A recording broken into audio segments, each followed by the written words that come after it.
tendre Père, dans la guérison de ton serviteur et de sa délivrance de la mort, ton serviteur Ézéchias faisait cette prière et déclarait ceci. Seigneur, c'est par tes bontés qu'on jouit de la vie. C'est par elles que je respire encore. Tu me rétablis, tu me rends à la vie. Voici ce que ton serviteur avait déclaré. Nous bénissons ton Saint-Nom parce que c'est toi qui manifestes tes bontés. Et tes bontés, notre Dieu, nous donne, Seigneur, la vie. Et nous glorifions, Père éternel, ton Saint-Nom de ce que tu as encore manifesté tes bontés envers nous ce matin. Et nous voulons, notre Dieu, t'être reconnaissant. Que toute la gloire revienne à toi seul. Nous voici encore au devant de toi. Tu nous as rétablis et Seigneur, tu nous as rendu la vie. Pas pour que notre Dieu, nous jouissons seulement de tes bienfaits, mais que Seigneur, nous soyons toujours dans ta présence et écouter tes conseils par tes paroles que tu nous donnes chaque jour. Voici pourquoi nous sommes encore ce matin au devant de toi pour t'écouter, notre Dieu. Nous prions pour que Père éternel, tu nous enseignes encore ce matin dans le nom puissant de Jésus. Amen. Bonjour frères et sœurs, que la grâce et la paix du Seigneur reposent sur tout un chacun et que sa puissante main soit vraiment notre partage. Nous voici encore dans la présence de Dieu pour écouter la parole vivante de l'Éternel. Avant d'écouter cette parole, nous allons passer un moment de louange pour que notre esprit soit rafraîchi pour une bonne réception de la parole. Soyez bénis et nous passons à la louange. Que le Seigneur soit glorifié. Voici, c'est parti pour la louange. Soyons tous bénis au nom de Jésus. Car j'ai la victoire, Jésus. Jésus est vivant. Victoire. Il est ressuscité. Victoire. Jésus est vivant. Il est ressuscité. Victoire. Jésus est vivant. Il est ressuscité. Victoire. Emmanuel est vivant. Il est ressuscité. Victoire. Il est ressuscité. Victoire. Il est ressuscité. Victoire. Ressuscité. Il est ressuscité. Victoire. Ressuscité. Il est ressuscité. Victoire. Jésus est vivant. Il est ressuscité. Victoire. C'est vrai. Je n'aurai jamais, jamais peur. Je n'aurai jamais, jamais peur. Je n'aurai jamais, jamais peur. Je n'aurai jamais, jamais peur. Je n'aurai jamais, jamais peur. La pluie et le vent souffleront. Satan se déchaînera. Mais ma maison est en Jésus. Je n'aurai jamais, jamais peur.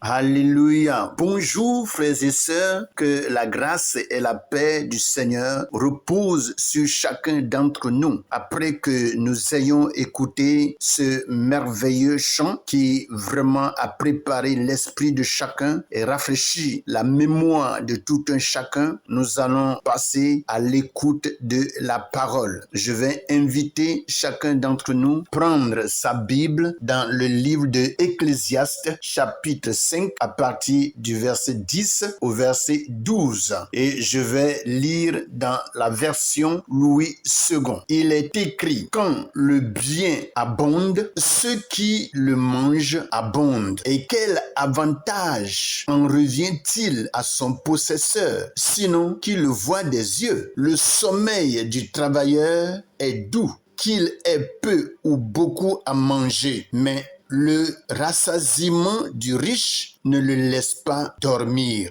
Il est un mal grave que j'ai vu sous le soleil, des richesses conservées pour son malheur par celui qui les possède. Voici ce que la version Louis II nous dit. Nous allons passer rapidement à la version français courant qui va nous apporter encore plus d'éclaircissement dans ce que nous sommes en train de lire. Je lis le même même passage dans Ecclésiaste chapitre 5 à partir du verset 10 au verset 12, français courant. Il est écrit, plus quelqu'un a de biens, plus nombreux sont ceux qui vivent à ses dépens. Quel avantage en a-t-il sinon de contempler sa propre richesse? Le travailleur dort d'un bon sommeil, qu'il ait peu ou beaucoup à manger. Mais le riche a tant de biens qu'il n'arrive pas à dormir. J'ai observé sur la terre une situation dramatique,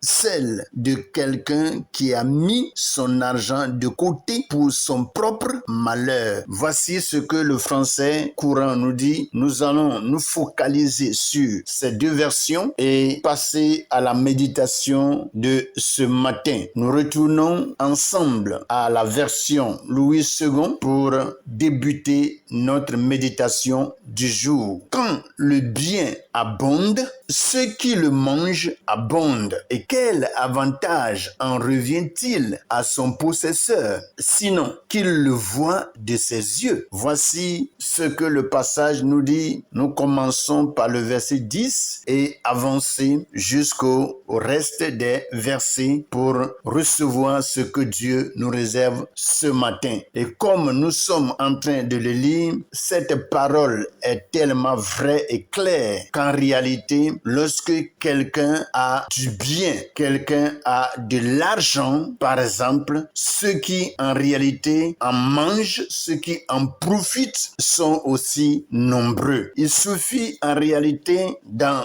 un pays, dans une famille, dans une ville, dans un village que tu aies de l'argent, que tu sois un peu riche. Tu vas voir que beaucoup de personnes vont dépendre de toi. Surtout, la chose est plus palpable lorsque nous sommes dans une famille. Vous voyez, dans la famille, il suffit que tu aies un peu d'argent, tout le reste de la famille va porter les regards sur toi. Et chacun va vouloir recevoir de toi. Chacun va vouloir profiter de ce que tu as comme bien. Et si par mégarde, tu refuses d'en donner, tu deviens automatiquement leur ennemi. Et Salomon est en train de dire ceci parce que c'est des choses qu'il a vécues et qui demeurent jusqu'au jour d'aujourd'hui. Quand le bien abonde, ceux qui le mangent abondent. Mais il est dit, et quel avantage en revient-il à son possesseur, sinon qu'il le voit de ses yeux? Vous voyez, celui qui possède ce bien, il voit bien sûr ce qu'il a comme bien. Mais ce bien qu'il a là n'est pas seulement pour lui. Il est obligé de partager cela parce que ceux qui sont autour de lui et qui savent qu'il a un peu vont toujours chercher à en profiter. Et c'est ce que la parole de Dieu nous dit ce matin. C'est pour dire que quelqu'un en réalité qui a du bien, tu ne peux vraiment pas te cacher aux yeux des autres. Ils vont toujours chercher. Même si tu es dans un trou, ils vont creuser jusqu'à te trouver là parce que ils en ont besoin et ils savent que c'est toi qui possèdes un peu plus de bien qu'eux. Et s'ils en ont en manque, ils viendront à toi. Vous voyez? Donc, c'est quelque chose qui est en réalité difficile à supporter, à concevoir, mais c'est comme ça la vie. On ne peut pas faire autrement. Il faut être très avare pour avoir de l'argent et garder cet argent pour toi-même. Il faut être très avare et très méchant pour avoir l'argent et garder cet argent pour toi seulement et ta famille. Sinon, les gens vont venir, même si tu ne les appelles pas. Ils vont venir. Et qui les appelle? C'est ce que tu possèdes comme bien. Et c'est ça qui les appelle à toi. Vous voyez? Et des fois, toi, le propriétaire, tu vois bien que tu as de l'argent, mais tu verras que tu n'en profiteras pas trop. Et c'est la vie. C'est la vie. Salomon continue et il dit ceci. Le sommeil du travailleur est doux, qu'il ait peu ou beaucoup à manger, mais le rassasiement du riche ne le laisse pas dormir. Effectivement, pour quelqu'un qui travaille ardemment, quelqu'un qui vraiment travaille de tout son cœur, de tout son être entier pour nourrir sa famille, vous allez voir que quand il finit son travail et il vient à la maison et qu'il est fatigué, il dort bien. Vous voyez? Donc, pour quelqu'un qui travaille, la personne dort bien. Et vous allez voir que un paresseux qui vraiment ne travaille pas, c'est vrai qu'il va dormir, mais ce sommeil-là n'est qu'un sommeil de paresse. Et très souvent, lorsque le paresseux est en train de dormir, touchez-le un peu. Vous allez voir, il va sursauter tout de suite parce qu'il ne dort pas profondément. Mais pour quelqu'un en réalité qui a travaillé et qui est fatigué, quand il vient et il commence à dormir, il se repose, tu vas le taper longtemps avant qu'il ne se réveille. Mais comparativement à celui qui a de l'argent, vous allez voir que ce dernier ne peut pas dormir parce que des fois, il va penser que quelqu'un va venir lui voler ce qu'il a comme bien. Donc, il va veiller. Ceci pour dire que les richards de ce monde jusqu'au jour d'aujourd'hui ne dorment pas bien. Ceux qui ont mis des milliards dans les banques, il suffit qu'ils apprennent que la